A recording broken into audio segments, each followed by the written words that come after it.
Hey guys, Justin Brock here, the Medicare Guru, and I'm gonna not make you wait anymore. I'm gonna go over my starting from scratch jargon I have on this board. So I wrote this a couple of days ago, but ran out of time recording.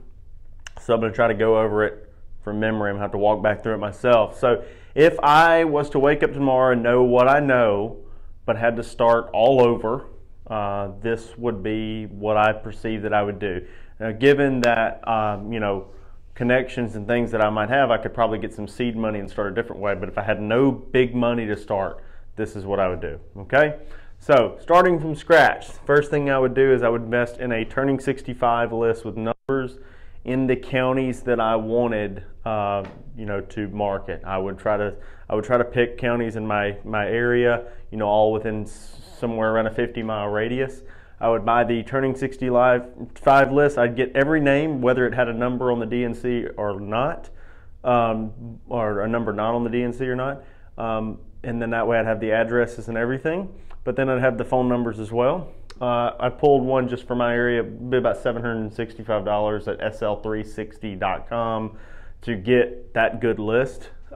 Second thing I would do is I would drop 10,000 target lead or lead concept mailers for MedSup. I'd do MedSup mailers. It costs about $3,500 to do this, okay? But I would go ahead and do it. So yes, you would have to have a little bit of money. People could, whip up $4,000, save it up, selling furniture out of your house or something, whatever. To break down number two here, drop 10,000 target lead mailers. So typically, on average on these, I dropped a lot of them back in the day, and I received a 1.72% average response rate. So on 10,000, you'd be looking at about 172 leads, okay? I would then run those 172 leads over the course of a 30-day period.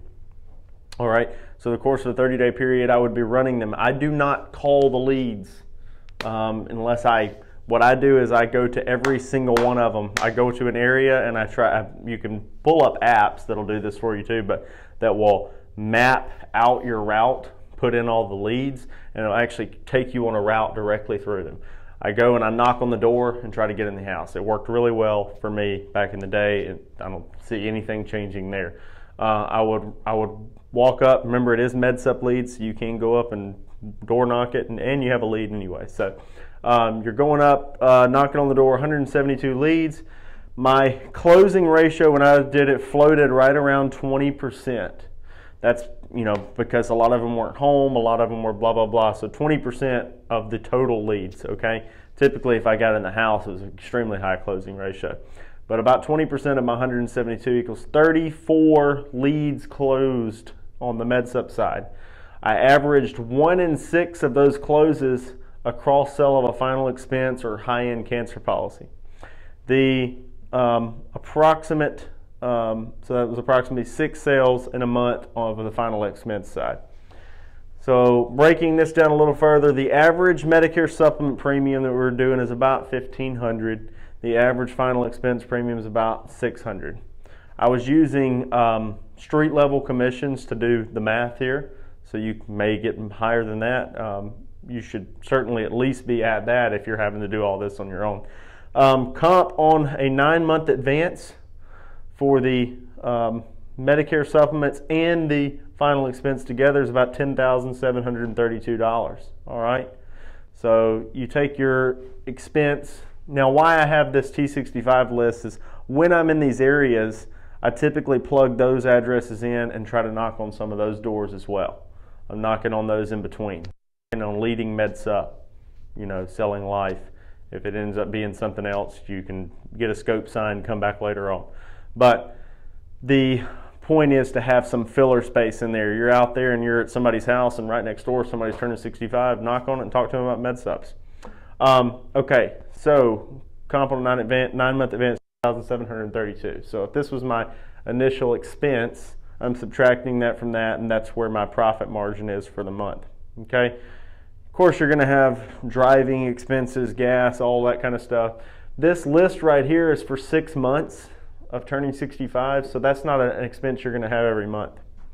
The renewal starting in month 10, and I didn't add any renewals into any of my math here for final expense. I didn't even add the 10th, 11th, and 12th month. because it's final expense. So we're just betting on an average of 9 months at least. But the MedSup renewal starting month 10 from the first month is $892 a month. So if you come over here, I got 30 days because I'm giving everybody Sunday off. If I was starting over, I wouldn't be taking Saturday off. So I got 26 appointment days, or 26 days, with an average of 6.6 sits per day.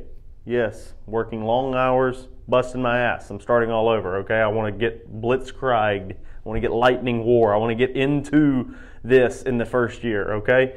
So I have my turning 65 list to try to get some sits on the in-between when I'm not having good days, but I had plenty of days where I'd have 8 and 9 sits in that day. I would rinse and repeat every month.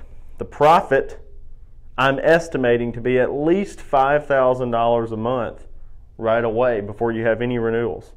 After the 9-month advance, you have an $892 increase every month on average. Based on my 20% closing ratio, approximately 172 leads, 34 MedSups, equaling an average of about $892 a month, increasing 10th, 11th, 12th, 13th month. That would be based on, the $1,500, blah, blah, blah. Not even counting underwritten bonuses. A lot of these companies are going to give you $100, $150, $175, $50, whatever underwritten bonuses. I'm not counting getting into a house and getting 2 MedSups in one house. I'm not counting any of that. This is just the bare bones equation. First 1 through 9 months, I'm estimating about a $5,000 profit. Month 10, $5,892, picking up the $892. 11th month, $6,784. 12th month, 13th month, 14th month. Around month 6, you're at $11,244, counting your $5,000 profit margin. Well, now your renewals are around $6,244. So at this point, if you haven't adapted to your income, meaning if you have pretended like you're not making that much, you can begin to live the same you were and build a team. Hire an administrative specialist. They can actually go with you in cars if you want them to, helping you set appointments, helping drive you while you set appointments, all of that kind of stuff. Eventually, you can keep rinsing and repeating and get this up. Maybe year 2 you have, or 6 months later you hire another agent and have them out on the road, and you're buying the leads, you're comping the leads for them on the front end, whatever it takes. And eventually you could even build yourself right out of the sales machine.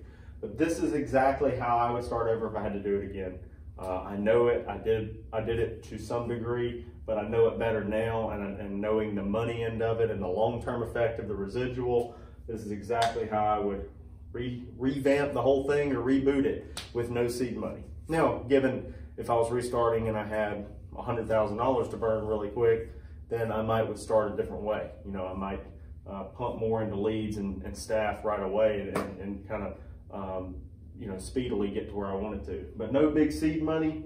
You need about, I'd say, $5,000 to $10,000 to start.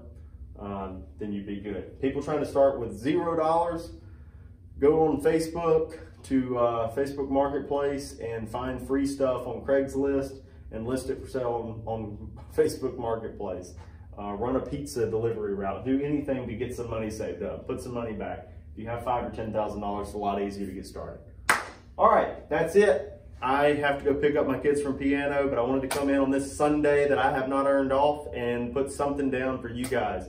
Thank you for watching, and please subscribe to the channel and turn on the notifications and all that. I need a little fancy banner to tell you like some of the people I watch do have, but I'll see you guys soon.